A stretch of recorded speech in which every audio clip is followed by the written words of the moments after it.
Сәлем достар, қазір ревью арнасына қош келдіңіздер. Барлығымызға мәлім, Қытай компаниялары соңғы жылдары сапалы әрі қолжетімді техника шығарады. Онымен келіспеуге болмайды. Оның ішінде Xiaomi компаниясын ерекше атап кетуге болады. 2019 жылдың аяғында аталған компания Note линейкасында екі түрлі смартфон шығарды. Біріншісі Xiaomi Mi Note 10 болса, екіншісі техникалық сипаттамалары одан да мықтырақ Pro версиясы. Бүгін біздің назарымызда Xiaomi Mi Note 10 Pro версиясы.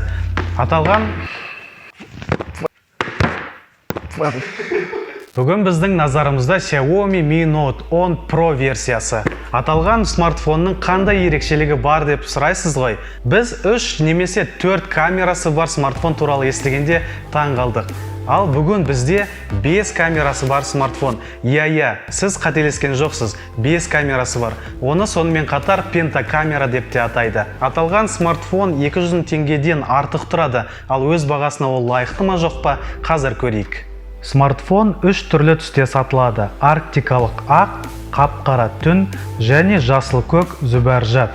Атауларын керемет ойлап тапқан. Смартфонмен бірге Type-C қуаттау кабелі, 30 ваттық жылдам қуаттау құрылғысы, силиконды қабы және пайдалану туралы кітапшасы жүреді. Смартфонның корпусы жылтыр әрі тайғанақ, қолдан шығып кеткісі келеді. Сол себебі қорабында бірге жүретін қабын кигізгені дұрыс. Бір қарағанда смартфонның көлемі үлкен болып көрінгенмен қолда өте ыңғайлы тұрады. Сонымен қатар айта кететін жайт, бұл смартфонның бетінде саусақтың іздері жақсы білінеді. Смартфонның экраны мен артқы жағы Corning Gorilla Glass 5 әйнегімен қапталған. Ал жақтаулары алюминийден жасалған. Экранның иілген қырлары бар және жоғарғы жағында фронталды камера орнатылған. Артқы жағында 5 камерасы бар. Үшеуі бір блокта, ал екеуі жеке. Смартфонның төбесінде қосымша микрофон және инфрақызыл порт орналасқан. Соңғысымен әртүрлі техника түрлерін басқаруға болады. Мысалға, телевизор, кондиционер және тағы басқа. Ал смартфонның астыңғы жағында құлаққапқа арналған тетік пен Type-C порты, микрофон және динамик бар. Айта кететін жайт, динамик стерео емес. Смартфонның оң жақ қырында қосу өшіру батырмасы, дауысты реттеу батырмалары және 2 нано сим картаға арналған слот қойылған. Өкінішке орай микро SD карта қоя алмайсыз. Алайда смартфонның 256 гигабайттық жадысын толтыру оңай емес. AMOLED дисплейі туралы сөз қозғасақ, ол 6:47 диагональды, 2340x1080 пиксельді құрайды. TUV сертификациясы бар, яғни көзді ауыртпайды. Дисплейі шынымен де түстерді қанық әрі жағымды етіп көрсетеді. HDR форматта бейнероликтер мен фильмдер көруге болады. Сонымен қатар Always on Display режимі экранға түрлі қалаған ақпаратты шығарып қоюға мүмкіндік береді. Смартфонда ашу сканері дисплейдің ішінде орналасқан. Оны қолдану үшін саусағыңызды экранға апарып бассаңыз, өте жылдам ашып береді. Тағы да сіздерге көрсетейін. Сонымен қатар Face ID функциясы да бар. Ол үшін смартфонда бетінде орналасқан фронталды камераны бетіңізге қаратып, ол сізді таныдым дегеннен кейін свайп жасап ашсаңыз болады. Смартфонда ерекше ететін камерасы туралы сөз қозғағандықтан, біз оның артында орналасқан пентакамерасы туралы нақтырақ айтып кетейік. Ең үлкені 108 мегапиксельді камера, ішінде 8 линзасы бар. Екіншісі 12 мегапиксельді 2 еселенген зум, яғни оптикалық үлкейткіші бар камера. Үшіншісі 5 мегапиксельді 10 зум камера. Төртіншісі кең бұрышты 20 мегапиксельді камера. Және соңғысы макро түсірілімге арналған 2 мегапиксельді камера. Видеоға түсіруге келсек, 108 мегапиксельді камера 4К форматта секундына 30 кадр жиілігімен, ал Full HD форматта секундына 30-дан 240 кадрға дейін өте әдемі түсіреді. Бұл жерде әрине оптикалық тұрақтандырғыштың, яғни стабилизатордың көмегі бар. Жүргенде не басқа қозғалыс жасағанда экрандағы діріл қатты білінбейді.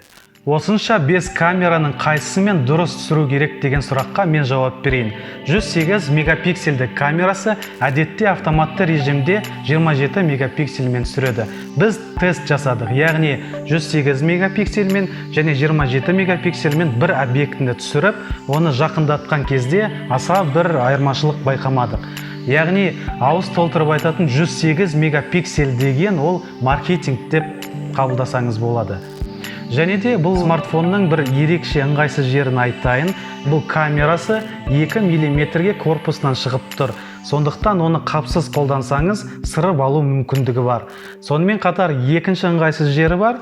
Оны үстел үстіне қойсаңыз, ол ыңғайсыз жатады. Яғни, егер сканерді пайдаланам десеңіз, ол осындай дыбыстар шығарады. Бұл менің ойымша кемшілік. Енді смартфонның әттеген-ай деген жерін атап өтейік.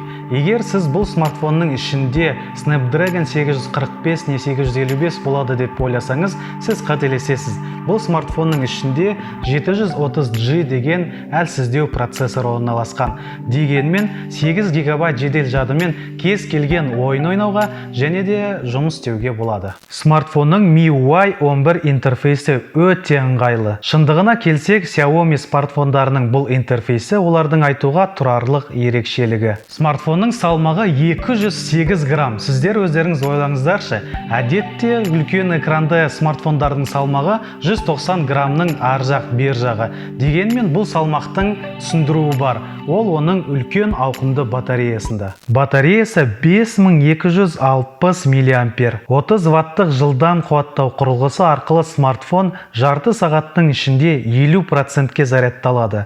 Ал 100%-ке жету үшін 1 сағаттан астам уақыт кетеді. Смартфонда сонымен қоса NFC, GPS модулі, Wi-Fi, FM радио, компас, жарық пен қозғалыс датчиктері, гироскоп және акселерометр бар. Сонымен, қорыта келе артықшылықтар мен кемшіліктеріне тоқталайық. Менің ойымша артықшылықтары келесідей. Флагмандық дизайны, яғни иілген қырлары бар әдемі экран. 108 мегапиксельдік камера, 8 гигабайт жедел жады, 250 гигабайттық негізгі жадысы.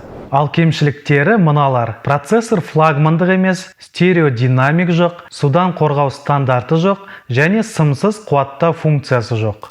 Сонымен достар, біз қандай қорытындыға келдік? Xiaomi Mi Note 10 Pro смартфоны 2020 жылдың басында нарыққа ұсынылып отқан өз бағасына лайықты девайс. Біз сіздерге бұл смартфонның артықшылықтары мен кемшіліктерін атап өттік. Енді оны алу не алмау өздеріңіздің шешімдеріңізде.